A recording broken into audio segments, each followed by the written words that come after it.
Hi friends, double size ಆಗಿ ಅರಳುವಂತಹ ಹಾಗೆ ಗರಿ ಗರಿಯಾಗಿರುವಂತಹ ಹಪ್ಪಳವನ್ನು ಈಸಿಯಾಗಿ ಮನೇಲಿ ಹೇಗೆ ಮಾಡೋದು ನೋಡೋಣ ಬನ್ನಿ. ನಾನಿಲ್ಲಿ ಅರ್ಧ ಕಪ್ಪಷ್ಟು ಸಾಬುದಾನ ತೊಗೊಂಡಿದ್ದೀನಿ, ಸಬ್ಬಕ್ಕಿ. ಅದನ್ನು ಚೆನ್ನಾಗಿ ಈ ಥರ ಪೌಡ್ರ್ ಮಾಡ್ಕೊಳ್ಳಿ ಫಸ್ಟು. ಇದಾದಮೇಲೆ ಇದಕ್ಕೆ ನಾನಿಲ್ಲಿ 2 ಕಪ್ಪಷ್ಟು ರವೆನ ಸೇರಿಸ್ಕೊತಾ ಇದ್ದೀನಿ. ನಾನಿಲ್ಲಿ ನನ್ನ ಹತ್ರ ಇರೋದು ಬನ್ಸಿ ರವೆ ಇರೋದ್ರಿಂದ ಅದನ್ನು ಸೇರಿಸ್ಕೊಂಡಿದ್ದೀನಿ. ನೀವು ಯಾವ ರವೆ ಬೇಕಾದ್ರೂ ಸೇರಿಸ್ಕೋಬೋದು. ಹಾಗೆ 1 ಕಪ್ಪಷ್ಟು ಅಕ್ಕಿ ಹಿಟ್ಟನ್ನು ಹಾಕಿ ಈ ಥರ ಸಣ್ಣದಾಗಿ ಪೌಡ್ರ್ ಮಾಡ್ಕೋಬೇಕು.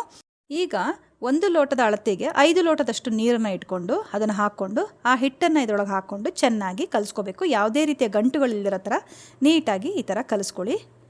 ನೋಡಿ, ಇದರ ಕನ್ಸಿಸ್ಟೆನ್ಸಿ ಈ ಥರ ನೀರಾಗಿರಬೇಕು. ಈಗ ಇದನ್ನು ನೀವು ಸ್ಟವ್ ಮೇಲಿಟ್ಟು ನಿಧಾನವಾಗಿ ಕೈ ಬಿಡದೆ ತಿರ್ಸ್ತಾ ಬರಬೇಕು.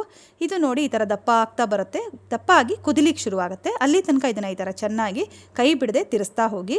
ನೋಡಿ, ಈ ಥರ ಬರೋಕ್ಕೆ ಶುರುವಾಗುತ್ತೆ, ಬಬಲ್ ಥರ. ಈಗ ನಾನಿಲ್ಲಿ ಇದಕ್ಕೆ ಎಷ್ಟು ಬೇಕಷ್ಟು ಉಪ್ಪು ಹಾಕ್ಕೊಂಡು ಸ್ವಲ್ಪ ಅಜ್ವೈನು, ಸ್ವಲ್ಪ ಜೀರಿಗೆ, ಹಾಗೆ ಸ್ವಲ್ಪ ಚಿಲ್ಲಿ ಫ್ಲೇಕ್ಸು ಇಷ್ಟನ್ನು ಹಾಕಿ ಚೆನ್ನಾಗಿ ತಿರ್ಸ್ಕೊಳ್ಳಿ. ನೋಡಿ, ಇಷ್ಟು ಚೆನ್ನಾಗಿ ಕುದ್ದು ಬಂದು ದಪ್ಪ ಆದರೆ ಸಾಕು. ಈಗ ಚೆನ್ನಾಗಿ ಇದು ಕುದ್ದಿದೆ. ಈಗ ಇದಕ್ಕೆ ನಾನು ಸ್ವಲ್ಪ ಕರಿಬೇವಿನ ಎಲೆಯನ್ನು, ಒಣಗಿಸಿರೋ ಕರಿಬೇವಿನ ಎಲೆ ಪುಡಿ ಮಾಡಿ ಹಾಕೋತಾ ಇದ್ದೀನಿ. ಇದನ್ನು ಹಾಕ್ಕೊಂಡು ನೋಡಿ ಚೆನ್ನಾಗಿ ಥರ ತಿಲಿಸ್ಕೊಳ್ಳಿ. ಇದು ಚೆನ್ನಾಗಿ ಬೆಂದುಬಿಟ್ಟಿದೆ ಈಗ ಹಿಟ್ಟು. ಇದನ್ನು ತೊಗೊಂಡು ನೀವೊಂದು ಪಾತ್ರೆಗೆ ಹಾಕ್ಕೊಂಡು ಸ್ವಲ್ಪನೇ ಈ ಥರ ಒಂದು ಬಟ್ಟೆ ಮೇಲೆ ಅಥವಾ ತೆಳು ಇರುವಂತಹ ಪ್ಲಾಸ್ಟಿಕ್ ಮೇಲೆ ಹಾಕ್ಕೊಂಡು ಸ್ವಲ್ಪ ಆರಿದ ಮೇಲೆ ಈ ಥರ ಹಾಕ್ಕೊಂಡು ನೀಟಾಗಿ ದೋಸೆ ಥರ ನೀಟಾಗಿ ಹಾಕ್ಕೊಳ್ಳಿ. ಇಷ್ಟು ಹಾಕ್ಕೊಂಡ್ರೆ ಸಾಕು, ತುಂಬಾ ಚೆನ್ನಾಗಿ ಎದ್ದು ಬರುತ್ತೆ. ಅಕಸ್ಮಾತ್ ನೀವು ಬಟ್ಟೆ ಮೇಲೆ ಹಾಕಿದರೆ ಇದು ನಿಮಗೆ ಏಳಲಿಲ್ಲ ಅಂದರೆ ಆ ಹಪ್ಪಳದ ಹಿಂದೆ ಸ್ವಲ್ಪ ನೀರನ್ನು ಹಚ್ಕೊಂಡು ಎತ್ತಿದ್ರೆ ನೀಟಾಗಿ ಬರುತ್ತೆ. ನೋಡಿ, ಆಮೇಲೆ ನಾನು ಒಂದು 2 ಬೀಸದಲ್ಲಿ ಇದನ್ನು ಒಣಗಿಸಿದ್ದೀನಿ. ತುಂಬ ತೆಳುವಾದ, ತುಂಬ ರುಚಿಕರವಾದ ಹಪ್ಪಳ ರೆಡಿಯಾಗಿದೆ. ನೋಡಿ, ಎಣ್ಣೆಲಿ ಕರೆದ್ರೆ ನೋಡಿ ಇದು ಅದರ ಸೈಜು ಡಬ್ಬಲ್ ಆಗಿ ಅರಳು ಬರುತ್ತೆ. ತುಂಬಾ ಚೆನ್ನಾಗಿರುತ್ತೆ. ಗರಿ ಗರಿಯಾಗಿ ಟೇಸ್ಟು ಕೂಡ ತುಂಬಾ ಚೆನ್ನಾಗಿ ಬರುತ್ತೆ. ನೋಡಿ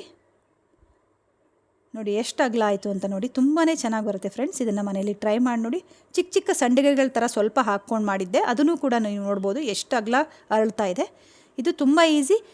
ಈಗ ಬೇಸಿಗೆ ಟೈಮ್ ಇರೋದ್ರಿಂದ ಇದನ್ನು ಆರಾಮಾಗಿ ನೀವು ಮನೇಲಿ ಮಾಡ್ಕೋಬೋದು. ಫ್ರೆಂಡ್ಸ್, ಇದನ್ನು ಟ್ರೈ ಮಾಡಿ ನೋಡಿ, ತುಂಬ ಗರಿ ಗರಿಯಾಗಿ ಬರುತ್ತೆ. ಮತ್ತು ಫ್ರೆಂಡ್ಸ್, ನಿಮ್ಮೆಲ್ಲರಿಗೂ ನನ್ನ ಈ ಸಬ್ಬಕ್ಕಿ ಹಪ್ಪಳದ ವಿಡಿಯೋ ಇಷ್ಟ ಆಗಿದ್ದರೆ ನನ್ನ ವಿಡಿಯೋನ ಲೈಕ್ ಮಾಡಿ, ಹಾಗೂ ನಿಮ್ಮ ಫ್ರೆಂಡ್ಸ್ಗಳಿಗೂ ಇದನ್ನು ಶೇರ್ ಮಾಡಿ. ನನ್ನ ಚಾನಲ್ನ ಸಬ್ಸ್ಕ್ರೈಬ್ ಮಾಡ್ಕೊಂಡಿಲ್ಲ ಅಂದರೆ ನನ್ನ ಚಾನಲ್ನ ಸಬ್ಸ್ಕ್ರೈಬ್ ಮಾಡ್ಕೊಳ್ಳಿ. Thanks for watching.